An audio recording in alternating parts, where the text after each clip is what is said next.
All right, it's about that time again. A little college football week 9 action here at Odd Chopper here at Betting You. We're about to break down a ton of games, marquee matchups. If you're looking for a first look, if you're looking for some analysis, if you're wondering who are we on, we're about to tell you. I'm Ben Rasa. That's Matt Gajewski. You guys know the drill. We are breaking down college football nonstop here at Odd Chopper. Our favorite thing to do. We've got a ton of games. We're going to go through these matchups, hear what is on the card already. You said the last thing you said to me before the camera went on, you said this is a greasy week 9 slate. Is that a good thing or a bad thing? It's a great thing. And if you Great like thing. if you like the grease, if you like the Miami Ohio's and stuff like that, make sure you stick around for the Thursday episode.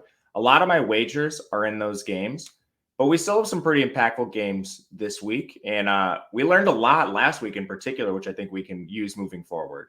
Yeah, I want to ask you. So this is now 2 straight weeks for me where it's definitely user error.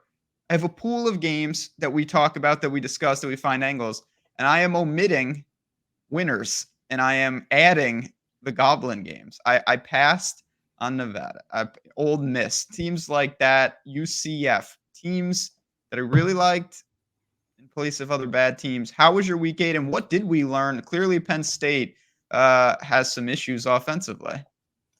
Yeah, I took some L's, also had some winners, finished the week 20-13, 20-13. That's the second week in a row last week that I've had enunciation problems and people have asked me about the record. So that's what it was. The biggest L was Penn State by far. I think both of those teams have offensive problems, but Ohio State has the trump card. They have Marvin Harrison and their coaching staff. They just showed a willingness to feed him when they need to, which is exactly what you should do when you have one difference maker on offense against an elite defense in Penn State. Both those defenses are good. I mean, I still think Penn State's going to give Michigan a tough game because that defense is awesome. Hopefully you can script yourself something on offense because Drew Aller looked really bad. It's a tough matchup for him too, but man, Ohio State, Michigan, you'd think one of them comes out of the Big Ten. Otherwise, couple good things. Missouri continues to roll on. They'll play Georgia next week. That's a huge game. Miami, I think the team is great. Cristobal almost coached them out of another game, but you can now see clearly the talent with that team. If they were just not shooting themselves in the foot constantly, that this team could contend with like Florida State, or at least be in that game at the final point of the year. UCF finally put things together. Same with Ole Miss. Injury-wise, Quinn Ewers got hurt for Texas, but I don't think they're going to be tested till he projects to return. Looks like just a few weeks he'll be out. And then UNC lost to Virginia. That's just like an LOL thing for me. But wanted to look at the playoff quickly. In the ACC, I think it's Florida State in the driver's seat. Everyone else has a loss. Clemson has 3 losses in conference. But it'll be interesting to see Duke, Louisville, North Carolina, and Virginia Tech. Those are the teams with 1 loss that could potentially play them. I think Duke would be the best matchup, but Louisville has the easiest schedule. Big 12, it's going to be Oklahoma, Texas more than likely, but you've got Iowa State, Oklahoma State, and Kansas sneaking around with 1 loss. A couple big games coming up there. Big 10 is going to be Michigan, Ohio State. I think versus Wisconsin, they're the only team with 1 loss from the West. They're down to their backup quarterback. But I think strength of schedule stuff favors them in the tiebreakers. You know, they'll face Ohio State this weekend. So even if they lose that game and maybe one more, they could still win it. Pac-12 is Washington. The other 1 last teams are USC, Oregon, Oregon State, and Utah. I'm very much anticipating a rematch between Washington and Oregon there. And then the SEC, man, this is the most fun conference to watch down the stretch. Bama 5-0, Georgia 4-0 in conference. Is that the matchup we see? Do we see something with LSU coming out ahead of Bama? That game is next weekend, LSU, Bama, as well as Georgia, Missouri, and Washington plays USC. The 4th, next week's marquee games, we're going to have to do like a 2-hour show, dude. Oklahoma, Oklahoma State, Notre Dame, Clemson, A&M, Ole Miss, Penn State, Maryland. So much will be decided next weekend. Cannot wait to see it. Yeah, you mentioned a lot of it. Iowa lost on a fair catch, called back punt. Of course, I bet them in that game. How they gave up 4 field goals. Never should have got there. Last thing for me, and again, maybe this is me complaining. I knew their offense was bad, but how could Arkansas not be able to put up any points against Mississippi State, who backup quarterback couldn't move the ball themselves? Just really tough times in Fayetteville right now. Yeah, well, this is probably a takeaway I should have mentioned. They fired Dan Enos. Yeah, well, it's hard to fault them. That was bad, He really was a bad. terrible hire to begin with. I guess the Sam Pittman regime took so much heat for Dan They had Enos, to. even at the beginning of the year.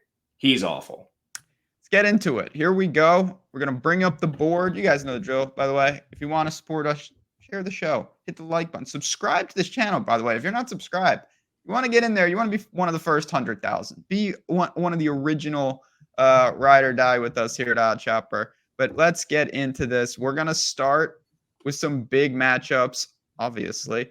And we start in the Pac-12 with Oregon and Utah. This Utah squad, obviously, and you'll be on top of this. Is Rising ever going to play? I've seen the red shirt thing thrown around. What's the deal there? You get a 7-point spread here, a 49-point total. Yeah, most recent rumors are that him and Brant Keithy, their stud tight end who hasn't played this year either, are not going to play at all this year.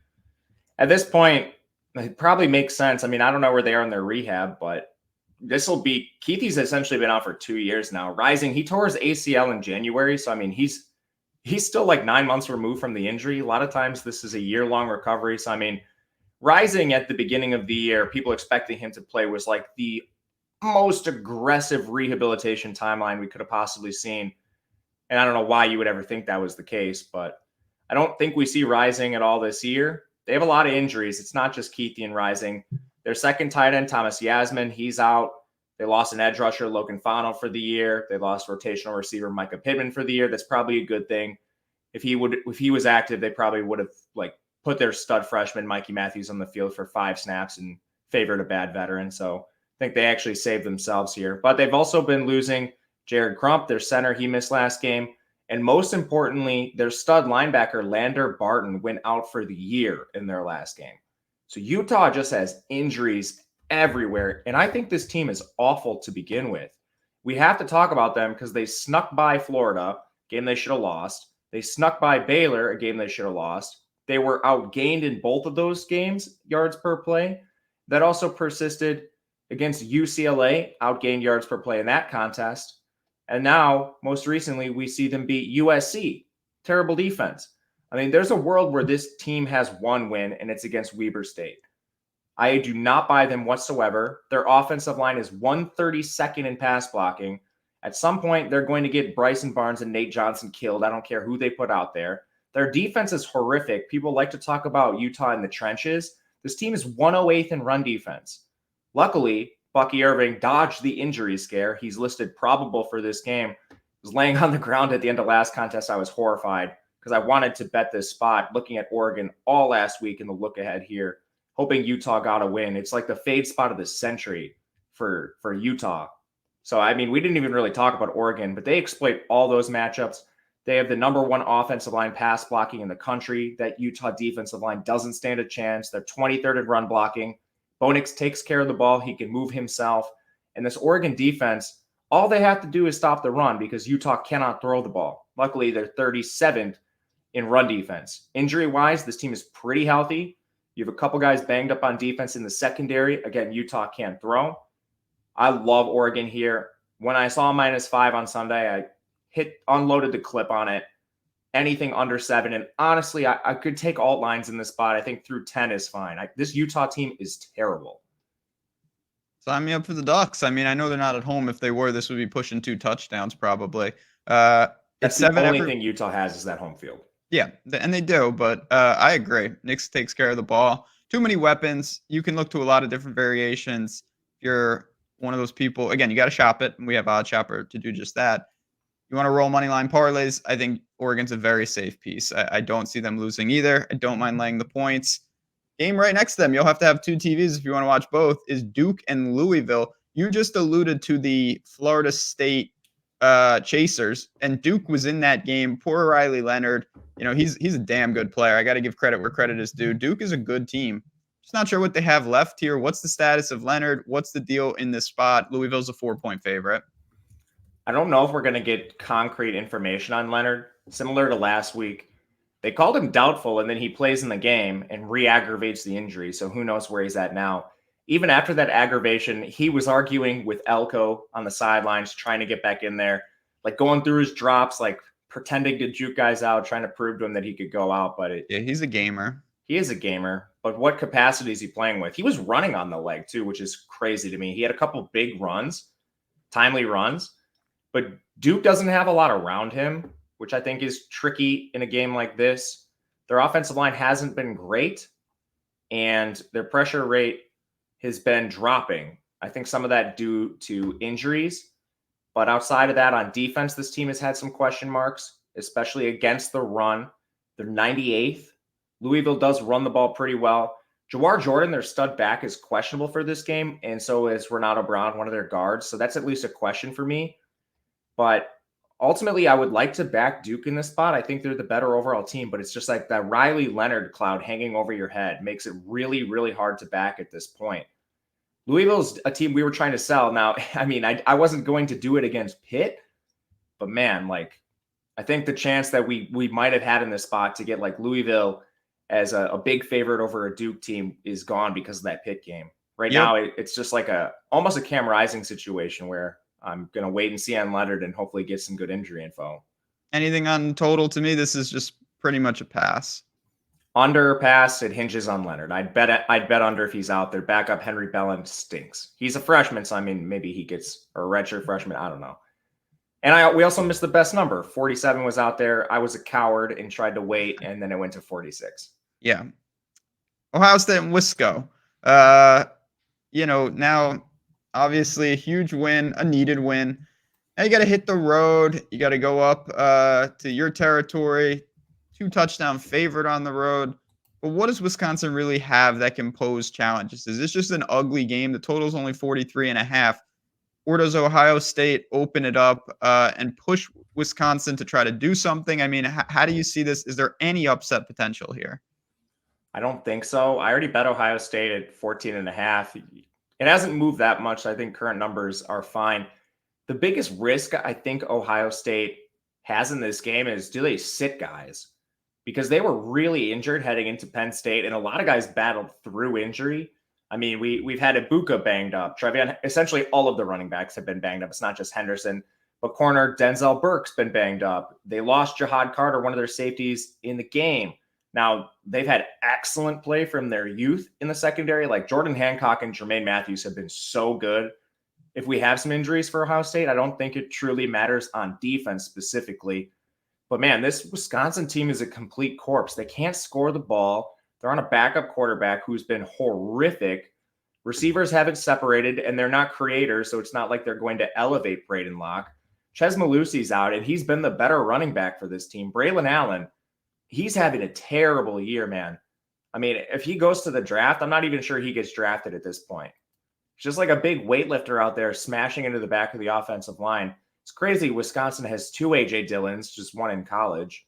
Their O-line hasn't been great. They do pass protect well, but running the ball has not been a strength for Wisconsin. It just sometimes, like Braylon, looks good in the box score, but it's all on volume. Then their defense, I mean, it looks fine on paper, but here's who you've played. Cole Snyder for Buffalo. They got gashed by Cam Ward. They got gashed by Davis Brin from Georgia Southern. Beat up on Hudson Card, Gavin Wimsatt, Deacon Hill, and Luke Altmaier. Like, this defense has not played anyone good. And when they played a quarterback with a pulse, I mean, they've gotten gashed. So I don't buy this defense, even with some of the injuries in Ohio State, like Marvin Harrison, Ibuka, if he plays, whoever plays running back, like these dudes are just significantly better. It's like a different stratosphere talent-wise for Ohio State. That doesn't even include we didn't even touch on the Ohio State defense. Like, Wisconsin might get shut out, dude. Oh, yeah. I mean, when you're laying 14 and it's 43-point total, the implied total on the other side is not healthy. So I get it. There's a rogue 14 out there, by the way. The rest is at 14.5, and you said you're comfortable with that number? That's the one I played. I saw 15 in some spots. Looks like maybe Wisconsin got some buyback.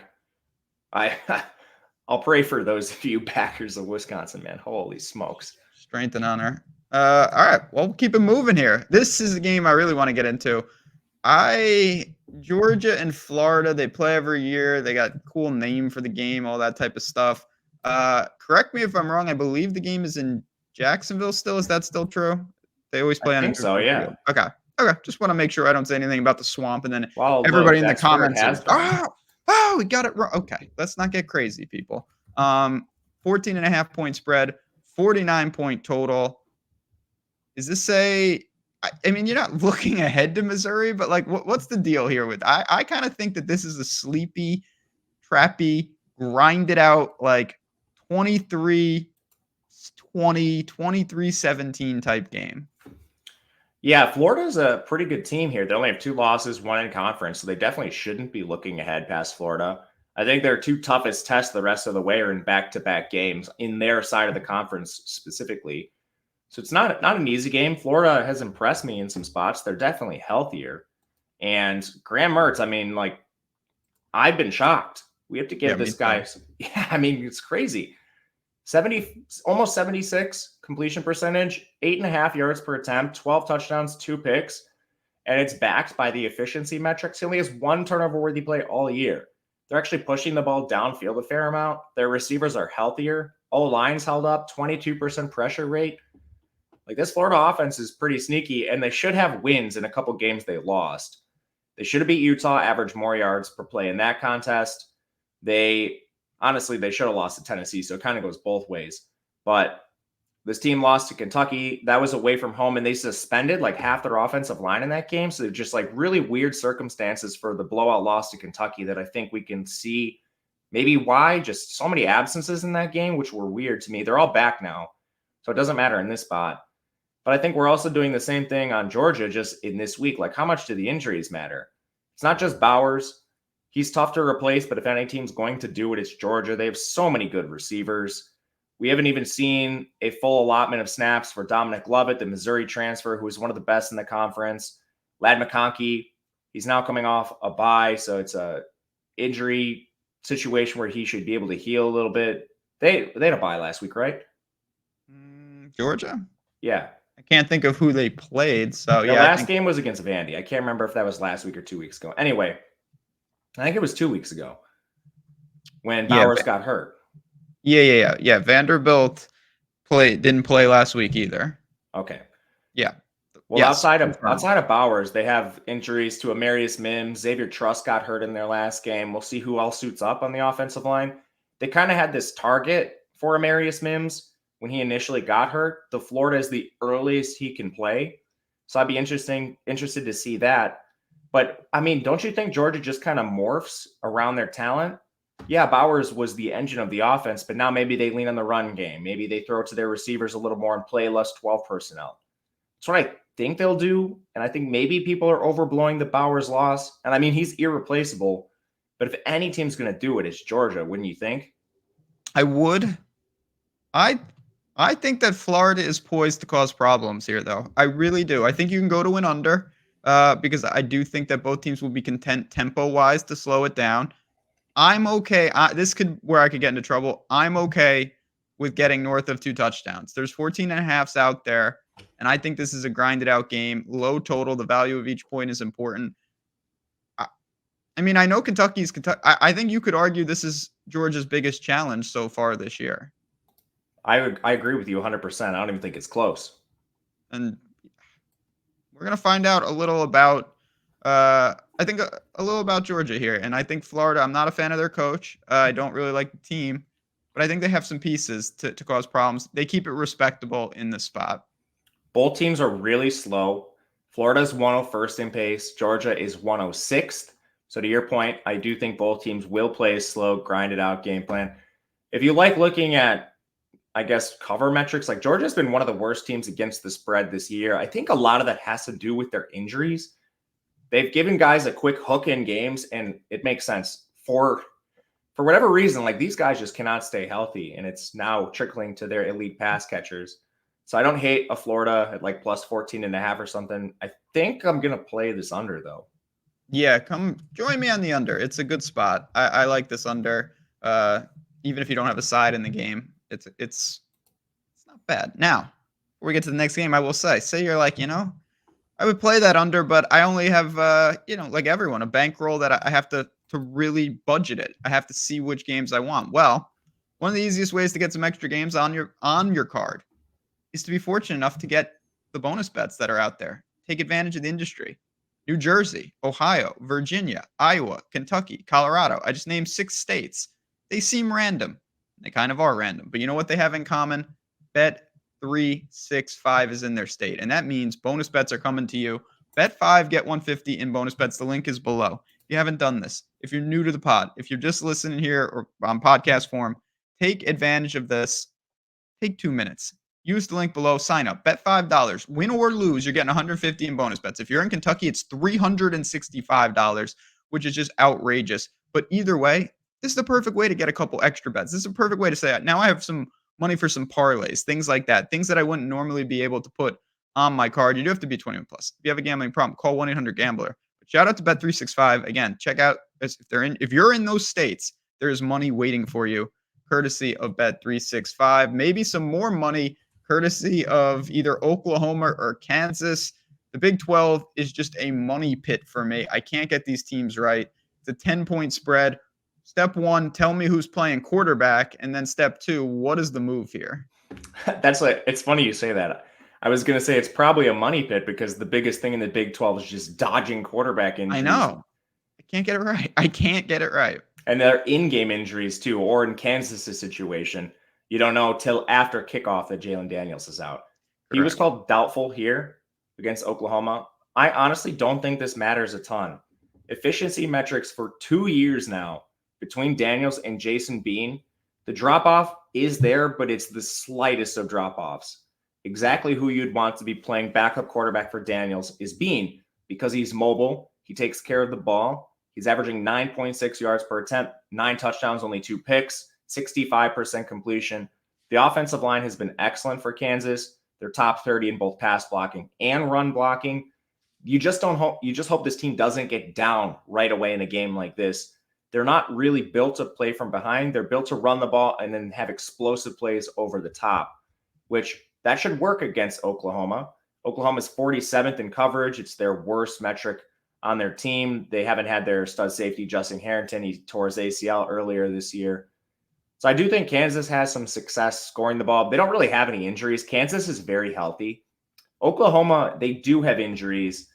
Javonte Barnes hasn't played in 3 games now. He's got the foot problem. Some people thought he would return last week. I'll believe it when I see it. They held out Tawi Walker. Looks like it was a suspension. They tried to play McCade Medower. He warmed up, but ultimately didn't play, stud offensive lineman. And then Angel Anthony's out for the year. And that I think is pretty impactful. Drake Stoops and Jaleel Farouk, it's just not the most explosive receiving core now that Angel Anthony is out, especially Drake Stoops. I mean, the guy is just, where did they pick this guy up off the street? He can't run. He's like just a slot receiver that falls down when he catches it. Anyway, the defense has started to show some cracks. John Rice Plumlee gashed him. Quinn Ewers gashed him the week before. They've allowed rushing production. RJ Harvey over 100 yards. Jonathan Brooks over 100 yards. Prior to that, like Abu Sama for Iowa State was at 9.6 yards per carry. This Oklahoma defense does have some problems, but on the other side, Kansas is even worse. It's kind of what we thought after their easy non-con. They play Illinois, Nevada, BYU, who's a conference game, but anyway, week 1. You're pushing for like top 30 status on defense, and my biggest question was, they returned their entire defense. That unit was outside the top 100 last year. How could they have made a jump to 30th? And since then, they played Texas, UCF, and Oklahoma State and gotten absolutely clobbered. So I think we've learned a little more about Kansas's defense. Yeah, they've taken a slight step forward, but they're more like the 82nd ranked defense rather than the 30th. So I don't know, Ben. I think Oklahoma kind of scores at will here on this team with Dylan Gabriel. My main question is, can Kansas do the same and keep this in like shootout range? I don't know. We've seen this Kansas team fade, and we've also seen them put up 50 points against UCF. I don't know. I do think they'll be ready at home. To me, hearing that, is the over not in play? The only problem with that, I think, is pacing. Yeah. But I do agree with you that was where I was looking, to be honest with you. But Kansas, if they don't hit explosive plays, like they're alive to score 13 points. Yeah. Because they play so slow. Oklahoma's defense doesn't scare me. It does feel like, Kansas, I think, does correlate a little with the over. I think Oklahoma's going to score. I don't see any reason why Oklahoma doesn't do their part for the total, win or lose. Where do you think the total goes? It's kind of been like parked at 66. So I'm it's a little, we've had this now for a while. I think a couple weeks ago, certainly spreads and totals were being more impacted by the Bean Daniels situation. I don't know if that'll be the case now. Like if I would say it's budgeted in, and I don't think it really matters as you talked about. I think you might get a little lower. I think you could wait and maybe find 65. Yeah, I think the under would be the side that takes money. I I don't would know. agree. Kansas, I think, is the most interesting to me at plus 10.5 because they've shown an ability to score with Bean. Oklahoma's been a team I've been trying to sell for a while and successfully did against UCF. Finally, we got that UCF performance we were waiting for. But I kind of worry about the explosiveness of this Oklahoma offense. I still think they'll score, but I don't think they're going to be racking up like 70-point games that we saw earlier in the season. Yeah. And I think they have 2 games they should have lost. Texas, they were outgained yards per play, pretty wide too. It was the turnovers for Texas that got them. And then UCF outgained them last week in yards per play. I mean, we don't want to play the transitive property, and especially a game where John Rice Plumlee didn't finish, but Kansas just waxed this UCF team. I'm kind of interested in the points with Kansas too. I haven't taken it. I wanted to hear what you said first and foremost. Yeah, I think that at home Kansas will be ready to go. They've just been a Jekyll and Hyde type team, but I still think I know it's not it pace is not there, but I think there will be big chunk plays on both sides of this game at various points. I have most interest in the over, but I'm not running to the window to bet it because I think it's working for me right now. Yeah, I think I agree with you. If you're taking the over, I think you wait. Yeah, I would agree. Okay. Oregon State and Arizona is up next. This is a fun game. Back out in the Pac-12. Oregon State's probably my most profitable team of the year so far. I've really had a good flow state with them. They have to hit the road here though. 3.5 point spread, 56.5 point total. I mean, it's minor upset, but do you think Arizona's live to win this game? I think they are, but I mean, again, same as last week. I think we need to start with you. You, I think, have won every game, whether I you've love this taken team. Oregon State or faded them. You've won every time. I just have I don't know. There's something about this team that they seem unlike every other team. This team just seems to listen when I just ask them not to go just do something that I didn't think was possible. They say okay, and they just do normal things. I will say though, even at 3.5, it's taken some money. I think this is the side to back Arizona. I do not like this spot for Oregon State. One of the teams at the top, it's probably the team at the top of the list, and I know it's baked in and I know it matters, and I know it's probably overrated. Oregon State is a different team at home. When they play at home, they are, I think, almost unbeatable. I do not think they will lose a home game this year. When they get to other venues, when they are pushed, I think not that DJU has been bad. I think it's a little more exploitable though. And this Arizona team, we'll say what you want against Washington State, but talk about getting waxed. Arizona dismantled them. They're building something. That guy knows what he's doing. It seems like it doesn't matter who plays quarterback. I think Arizona is the side here. I love this Arizona team. You and I have been betting futures on them for 2 years now, I essentially know. since Jedfish took over. I mean, He's good. he's a great recruiter. He's maximizing the team on the field, which I mean, I don't think this defense is any good. So to see them like hold Washington State to 6 was really impressive. Their metrics are still pretty bad for me on that side of the ball. 114th in total D. Their strength is stopping the run. They're actually 77th there, which might not sound great, but I mean, it's the only metric they have in the top 100. That's really all Oregon State does. They have a couple explosive pass plays a game with Uagalele, but they're not a team that's built to pass. They're not a team that's built to play from behind. And we saw that when they got down immediately to Washington State. They had a lot of trouble climbing back in that game. They were able to make it respectable, but still ended up with an L. That's kind of the opposite of Arizona State. Arizona. They can play in any sort of game because they pass so much and they're so efficient doing it. And this is now Fafita's team. Delora came into their last game. He knelt down at the end of the game. I think he's fully healthy. We now have the Noah Fafita experience, way better than I ever thought he was going to be. 75% completion, 7.5 yards per attempt. And what he does primarily that Delora doesn't do is take care of the ball. So previously we would have Delora in these games against like Mississippi State where this Arizona team was live to win, but you get a 4 turnover game or whatever, and that's enough to cost them a win. Now you have Fafita, who to this point, at least, he's been a good game manager in that regard, not taking any sort of sacks or interceptions that he shouldn't. The offensive line's been good too, which was really hard to reconcile why Delore was turning over the ball so much. Their pressure rate's only 17%, which is really good. So I don't think this I don't think this Oregon State team pressures Fafita much, which should give him more time to throw. I don't know. I'm on the same side as you, but it's terrifying because you still have a bad Arizona defense on the other side.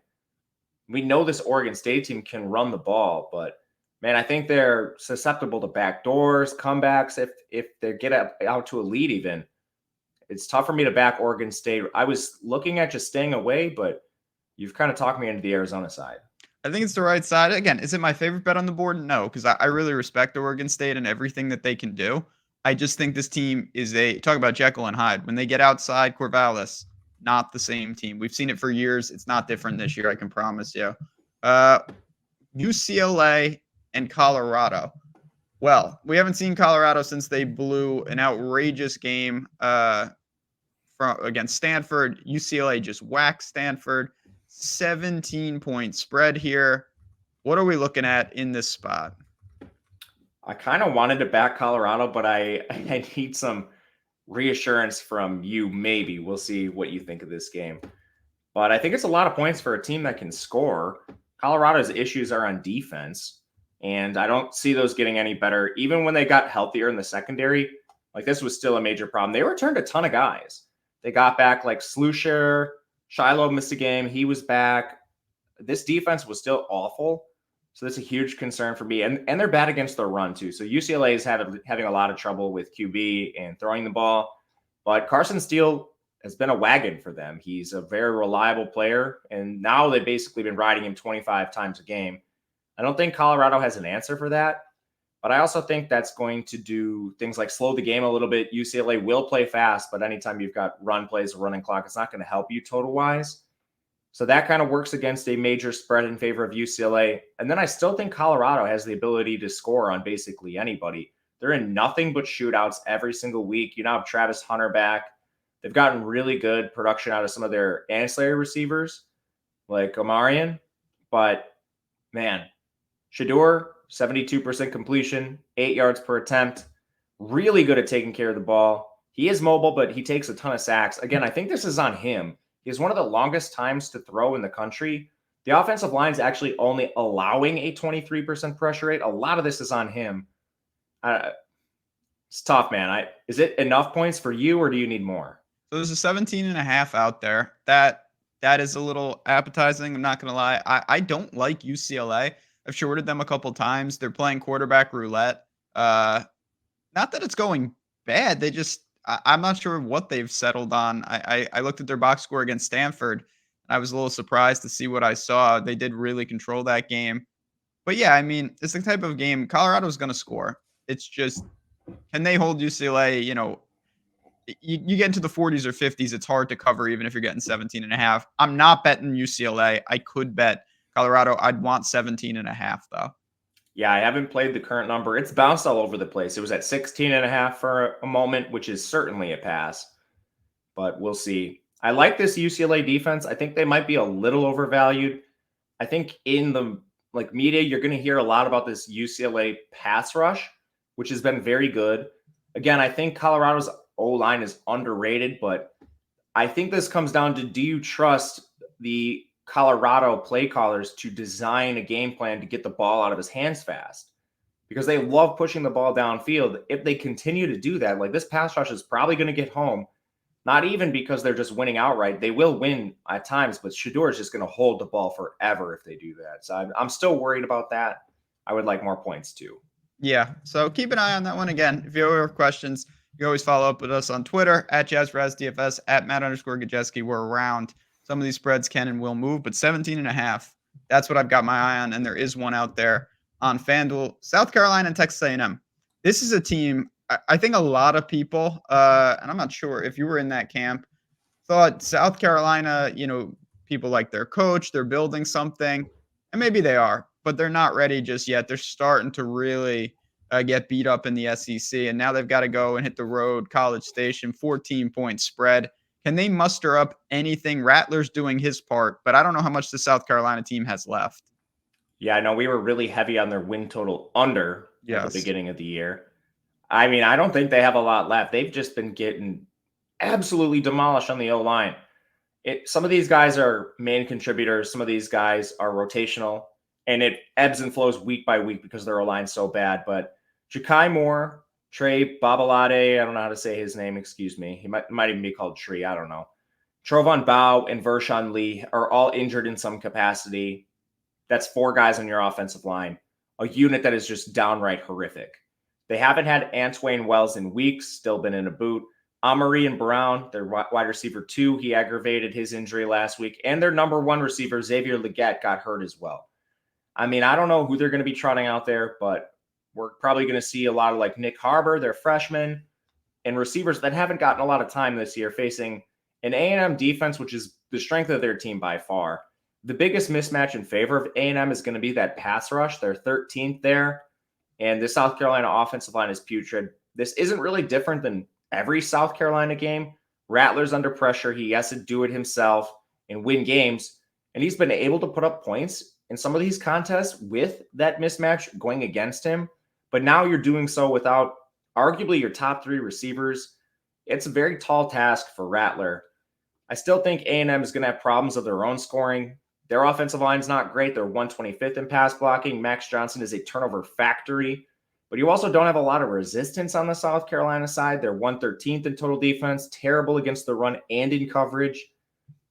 I'm debating laying the points with A&M, but I don't know if I have the stones to do it, man. This team, I mean, anytime you lay double digits with A&M, you're definitely plugging your nose. No doubt about that. It's 14 everywhere. It is taking a little heat. I kind of like the under. I think you could go to an under on a team total for South Carolina. I think there's a real chance South Carolina scores like 13 points in this game. Yeah, that chance is definitely live. The only thing I've been scared of with that is Rattler's been a magician. He has.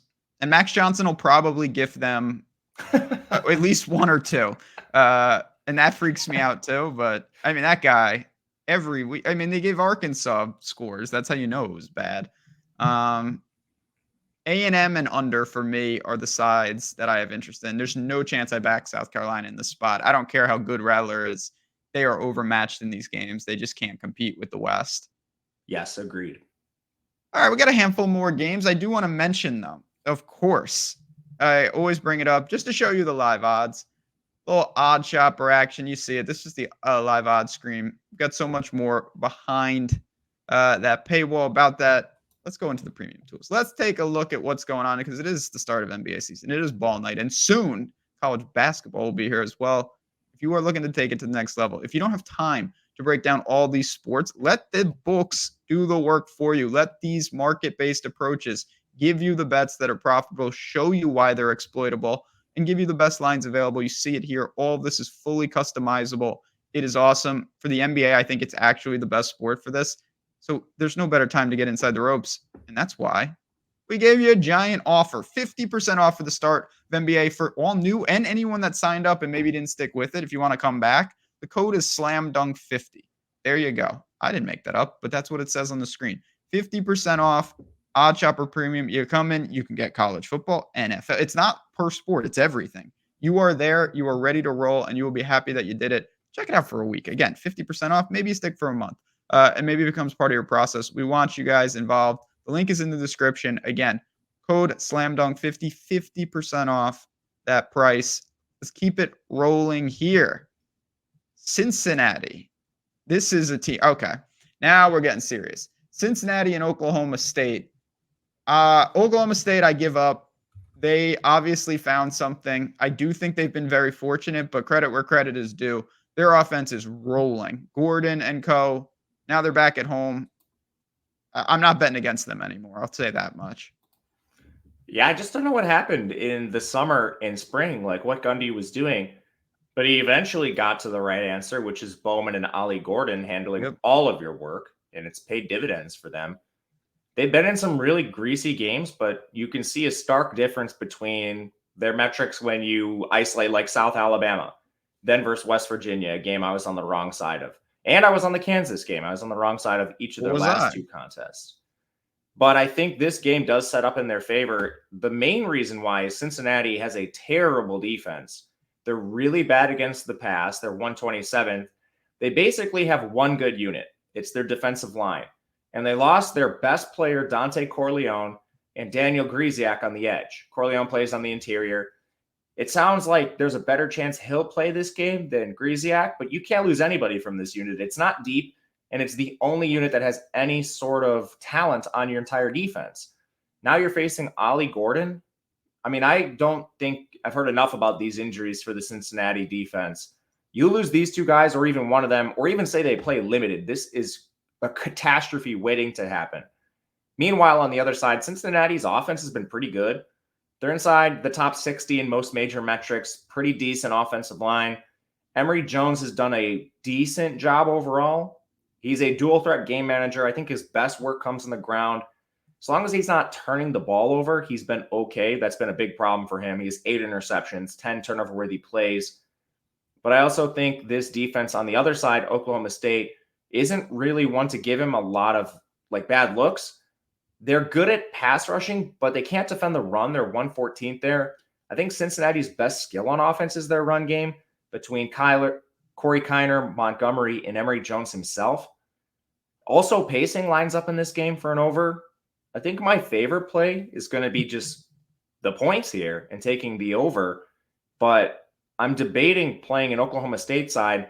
I kind of want more injury information on Griesiak and Corleone, but I'm going to play them if either one of these guys is out. And until then, I think over makes a lot of sense. Cincinnati 46th in pace, Oklahoma State 39th. Both offenses should be able to score. Yeah, I have no problem with that. We've really seen Oklahoma State make those strides back at home. Again, I'm not shorting them, so it'll be an over, or maybe I back them, not back in Cincinnati in the spot. I just can't do it. I got to stay away from these Big 12 games. Iowa State and Baylor, that would qualify. Iowa State, I really don't like them, but I have to give credit. I thought they were going to be much worse. There's been a couple teams this year that have actually impressed, and whoever this Becht character is, he's pretty good. And Iowa State's pretty good. Can they go into Waco and emerge with a win here? I think they can, and I think it's mostly on their defense. That was the area of the ball that wasn't affected, at least as much, by the gambling scandal. I believe they lost one starting defender, and then they lost 5 guys on offense. Luckily, one of them has returned, Jake Remsburg, their stud offensive tackles back, which should help them because their offensive line has not been particularly good. But Baylor doesn't really do anything well. I think their offense is a bit underrated now that they have Shapen back. They're 83rd in total offensive efficiency. I would put them closer to the top 70. Their O-line has done a decent job. So can they score on this Iowa State defense? That's a tough question to answer. Iowa State's 20th in total defense, 43rd against the run, 16th in coverage. Where they really lack is in pass rush. That's their biggest weakness. But this team has played well against some pretty good signal callers this year. They held Alan Bowman in check, 5.8 yards per attempt. Curtis Rourke from Ohio, with the best signal caller in the MAC, 4.2. Did a good job against the TCU signal callers. Just held Emory Jones to 3.7. The only quarterback that's really gotten them is Dylan Gabriel. And that's just going to happen. He's Dylan Gabriel. So I do like this Iowa State defense. I think they can stop Blake Shapen, who's kind of weaponless at this point. They put him out on an island. And then Iowa State, man, on offense, getting Remsburg back is huge. And everyone's been able to score on Baylor. Doesn't matter who you are. This team is 116th in total defense, 116th against the run, 99th in coverage. Just absolutely brutal. Still working through injuries. Their best linebacker, Mike Smith, tore his ACL. They haven't had their corner, Isaiah Dunson. On the defensive line, Jarrell Boykins has been out for a long time now. They can't defend the run or the pass. I mean, this team gave up 29 points to Emory Jones. They lost to Texas Tech in a game where Texas Tech lost their signal caller. Somehow they beat UCF. That was a wild game. But That game. Yeah, that was. You can go all the way back to week 1. They got beat by Texas State. They gave up 42 points. This defense is horrible. It's quite bad. The UCF game, I've never seen anything quite like that. They made up a 30-point deficit in one quarter. Very disturbing activities. Pseudo pick'em. Cyclones. I got +2 somehow. Ooh, I would okay. take this anything. You can get Is that a field -3 goal? or under, though. I think that's live. Yeah, there's 1.5s out there. No problem there. You can find that line very, very readily available. Again, just go to live odds screen. You will see it. Oh God, Pittsburgh and Notre Dame. Inside 3 touchdowns. It's a lofty spread. I assume you don't see any reason why Notre Dame doesn't handily dismantle Pitt here. Yeah, I think so. I think you're kind of getting a gift after Pitt Yeah. somehow found a win over Wake Forest, who was on their third string quarterback, so it's not like that crazy. But yeah, Pitt is terrible. Their new quarterback, Christian Velo, has been just as bad as what we saw from Jerkovic early in the year. 6.6 yards per attempt, 53% completion. Offensive line is horrible. They are just straight up they're straight up doing offensive line roulette. Like their offensive line is changing by the drive. Horrible, horrible offensive line. Notre Dame is a great pass rush. They're 11th there, 12th in run defense. That's the only thing Pitt can do. I think Notre Dame is live to pitch a shutout here.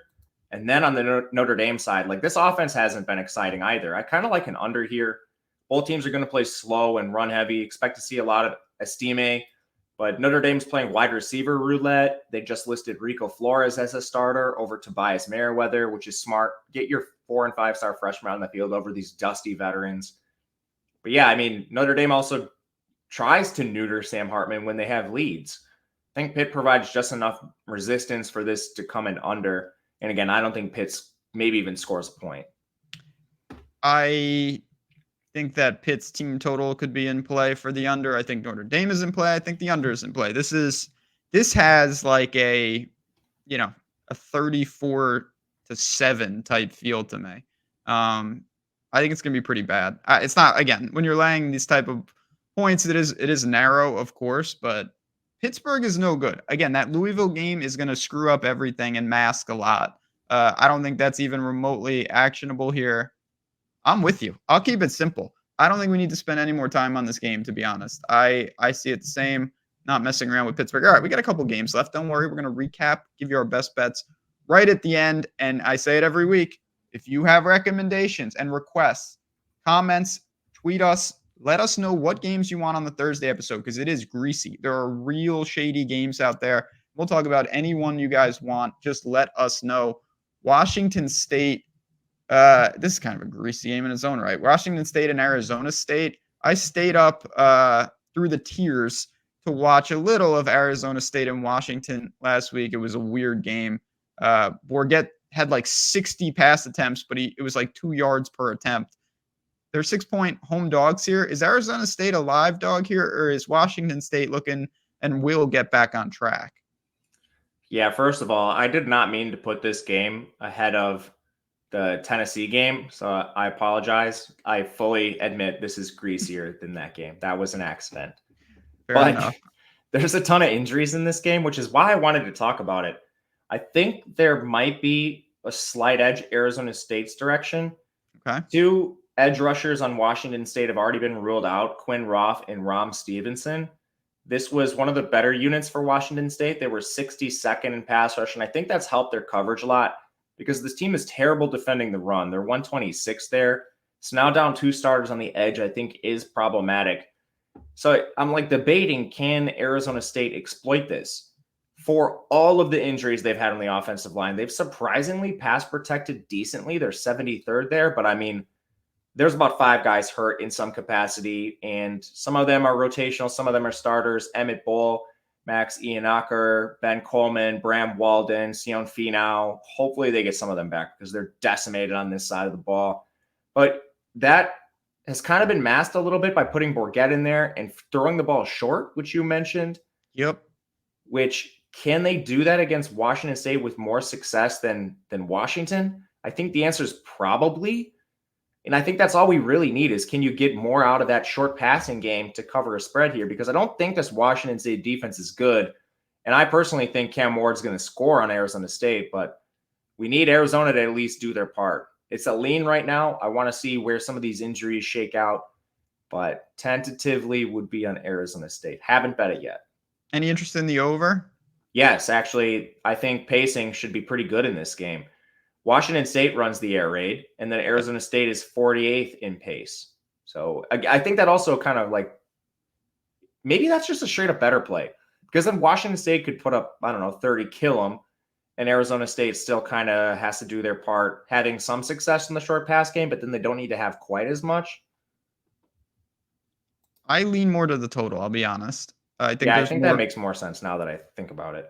I'm fine with Arizona State. It's probably the side I would take, but I look at this game and I think there are ways that if it's higher scoring, that Washington State can win by 7 to 10, and the over is definitely still getting there. I think it's a little more likely than Arizona State covering in a lower scoring environment. But again, Both defenses are bad. Pace is yes, good. Total's only 51. that's what I mean. Like in Tempe shouldn't be an issue weather-wise or anything. Not too bad. All right.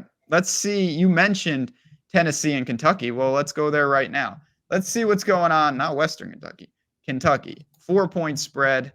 Tennessee, they had it until they didn't. Weird game in Tuscaloosa. They're just not that good. This is not Tennessee of last year. But is Kentucky that good? Where are we at with these two teams? Both these teams are not that good. And it's funny, Tennessee was kind of consensus number 2 in the SEC ahead of the season just because they had Hendon Hooker last year. People got to look at some updated rosters. But now I think we've seen Missouri and Florida fully pass these two teams. It's still a really good game, and I should have had it earlier in the show, so my apologies. But debating a Tennessee side, I don't buy this Kentucky team anymore. We've gotten a lot of data on them, and I think so much just hinges on Leary's performance week in and week out. They have a pretty good offensive line. They're 34th in pass blocking. They have a great run game in Ray Davis. I like their receivers. They're full of like 4-stars. And those guys were really productive with Levis. But man, Leary has been the worst player on this team. 54% completion, 7 yards per attempt, more turnover-worthy plays than big-time throws. His accuracy is horrible, horrible. And then on defense, they played okay. They can definitely get beat by teams that have some offensive firepower. For reference, like Cody Schrader rushed for 71. Brady Cook, they decimated this team. Carson Beck was over 11 yards per attempt. The Georgia backs at 5.9 yards per carry. Graham Mertz was at 8.1 yards per carry. I mean, they played Eastern Kentucky closer than they should have. My big concern with Tennessee, though, is like just Joe Milton on the other side. Yes. I don't think he's quite as bad as Leary this year.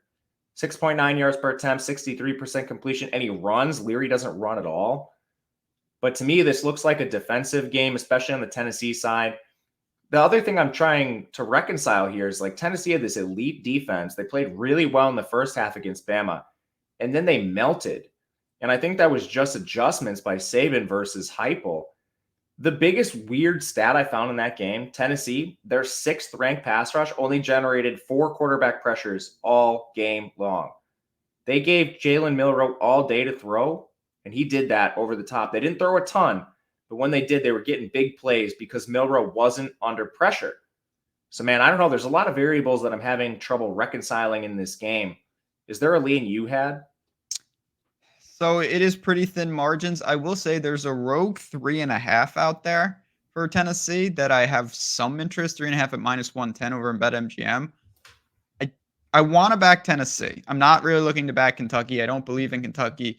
You mentioned Leary. I'm just not sold on this team. They were a wagon for us in the past. I don't see that in this spot. I think at 3.5 specifically, I can make a case for Tennessee. I also think I can make a case, and I don't like to do this, particularly with Tennessee. I think the under might be interesting, but I don't know if I can actually do that. Lucky for like Tennessee plays so fast. Anytime they have like a semi-willing dance partner, I get scared of those. But Kentucky plays so slow. The clashing styles in this game, it's immense. Kentucky's 115th in pace. Like I said, I honestly kind of like the under. The under's taking some money. I will say this. If you're playing the under, I think you have to do so now. Yeah, that's fine. I think I might have missed it, to be honest. I didn't bet this already, and I'm not sure I will. I'll say Tennessee gets it done, and maybe a little lower scoring than society thinks, but that's about all I have to say. on that last game up, and then we're going to get to our best bets. Houston and Kansas State. A game that honestly could have been the king of the Thursday show because they're pretty egregious teams. But you know what? We'll give them the bottom of the real main event here. It's like the undercard in MMA. Would you rather be the main event on the prelims or the worst of the main card? I don't really know. That's a philosophical question. Houston and Kansas State, 17.5-point spread, 60 point total. Go ahead. What is Kansas State even doing? Did they change? Like, is that running guy now their guy? I think he's going to be. In part, this very well could be on the greasy games, but we've had a couple greasy-ish games. Honestly, I didn't have a ton of bets in some of the marquee games, so I figured, well, we can't just talk about 8 games and have 2 bets. So I wanted to include some that are halfway decent. But yeah, to the Kansas State quarterback situation, they played them both last week. They both played well, but after the game, they asked the coaching staff what the plan is moving forward, and he basically said, I don't know. I don't anticipate using a rotation anymore. Coach speak, but I think Avery Johnson has a good chance to start this game and play a majority of it. Maybe you still see some Will Howard. But these guys have both been good. I can't knock them for playing either one. They both have solid efficiency metrics behind the board. I mean, completion percentage, yards per attempt, and they both can run. They're both over 5.5 yards per carry. Offensive line's been great since they got Duffy back. They basically had one weak link. They've patched it. Their defense is still a question for me. And man, like this last game against TCU, I think people will overlook some of the intangibles. Like TCU was on a backup quarterback. They asked him to throw 40 times. He did terribly. It was like the worst run out for TCU ever. You had Kansas State score immediately, so then Josh Hoover has to play from behind. Like Amani Bailey was fine. He had 8 yards per carry, 100 yards rushing. If it had just been TCU that scored on the opening kickoff, maybe that score is much, much closer. But that's the second week in a row that Kansas State is teed off on a backup quarterback. Jake Strong had to fill in for Baron Morton prior to that. They faced Timmy McClain for UCF. They didn't have John Reese Plumlee. So I think they've been very fortunate, and they have some games they should have lost too. Like they were outgained against UCF with the backup quarterback there. This defense, 97th in run D. It's a ton of points facing Houston. Like this Houston team can score 27th on offense, 31st in pass blocking, 37th in run blocking. Been really impressed with Donovan Smith. His receivers are electric. They're full of like 4 stars. Matthew Golden's a baller. The defense can't stop anybody. So I do think Kansas State scores. But man, you're going to give me over 3 scores with Houston? The only reason I haven't bet it so far is I think Kansas State might take money and you could get like a 17 and a hook or something. I'm going to play Houston, just going to try to find a better number. The spread is bouncing all over. So right now, you don't see this. And again, it speaks to the power of why you want to look at this. If you want to back Kansas State, I can get you 16.5. You have to lay minus 115, but 16.5. If you want to back Houston, I can get you 17.5 at minus 110. Which is the number that I'd be interested in. And that's on DraftKings. 17.5 at minus 110. Get the hook. That's a pretty damn good number. I don't like Houston, but I agree. I think pretty appealing. We'll put that in there. 17.5 minus 110. Not bad. All right. I've talked about, again, 50% off on OddsShopper. I've talked about how you can get money, $150 in bonus bets, courtesy of Bet365, link in the description for those states. So you've got that money. You took your 2 minutes, and now you've got extra money in the bankroll. Where are you putting that? Recap our favorite plays from week 9. So honestly, a lot of my favorite plays are going to be in the greasy episode. Ooh. But one of my outright favorites is Oregon still. Anything under 7 points, I love. I took it -5 myself. Been waiting for an opportunity to short this Utah team, and I think this is the best time to do so in one of the few ranked matchups of the week against an Oregon team that recently lost to Washington, still trying to make its way to a potential title game against Washington. My second one's Ohio State. Similar situation. I'm going to sell the Badgers with their backup quarterback any chance I get. The only worry for me is like Ibuka, some of the players that have been injured for Ohio State. Do they sit out against the corpse of Wisconsin? But ultimately, it's only a 14.5 point, 15 point spread in some spots, so that shouldn't be the case. Just a vast difference in talent here. And I'm not buying the Wisconsin defense. teeing off against the Big Ten West quarterbacks. They've shown cracks against Davis Brin and Cam Ward when they've had to face better guys. And last one for me, I'm going to say the over in Cincinnati, Oklahoma State. I don't have any faith in the Cincinnati defense, especially now that they're down 2 defensive linemen. We'll see on their statuses. But either way, I think Oklahoma State can throw. And then if those guys are out, Ollie Gordon should have a field day. Oklahoma State's defense isn't exactly strong themselves, so look for Emory Jones in this rushing attack to exploit that weakness. I think over 54 is fine. I love those 3. All about that. I'll be joining you. I'm going to throw one more. I'm going to call for this game, Florida and Georgia under. I really think that that's going to be a grinded out, tough battle. I don't mind taking Florida, but a couple totals and a couple sides. And this is just from the main slate of games. We're about to get real dangerous on Thursday. Stay tuned, of course. If you're listening to podcasts, please support us. If you're listening on YouTube, watching on YouTube, you see us. We appreciate you guys. Come back on Thursday for the next batch of games. We're going to get to those real UMass-like schools where a lot of the value can be had. We've been doing really well on that show, and I can't wait to keep it going. But we're going to bounce on out of here again. Got some bets. We're going to see what we can do in week 9 for me, for Matt, and for all of us here at Odd Chopper. Thanks, as always, for tuning in. Appreciate you guys. Enjoy the day. Enjoy the week. And we'll talk to you guys soon.